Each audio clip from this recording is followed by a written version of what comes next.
সাজেক যাওয়ার পথে 3 কিলোমিটার যেখানে রয়েছে, এটা হচ্ছে হাউসপাড়া নামে পরিচিত।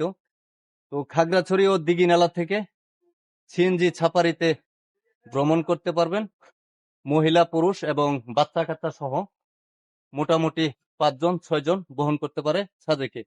তো আপনারা ইতিমধ্যে অনেকেই আসেন এবং এই গাড়িগুলা ব্যবহার করে থাকেন।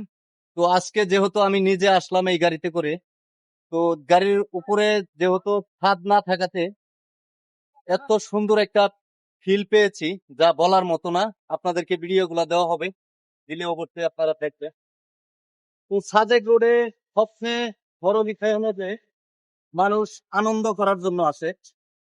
তো সেই আনন্দটা যদি আপনি সাজেক যাওয়ার পথে, খাগড়াছড়ি থেকে সাজেক যাওয়ার পথে রাস্তার মধ্যে কিন্তু যে ফিলটা আপনি পাবেন, এই ফিলটা হচ্ছে সবচেয়ে বড় আনন্দের সাজেক ভ্রমণে।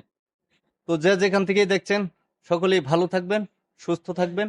ভিডিওর স্ক্রিনে নাম্বার দেওয়া থাকবে, অবশ্যই যোগাযোগ করে খাগড়াছড়ি ও দিঘিনালা থেকে সাজেক ভ্রমণ নিতে পারবেন। আবার সাজেক থেকে আলুটিলা, রিসংঝর্ণা, ঝুলন্ত ব্রিজ সহ সমগ্র স্পটে ভ্রমণ করানো হয়।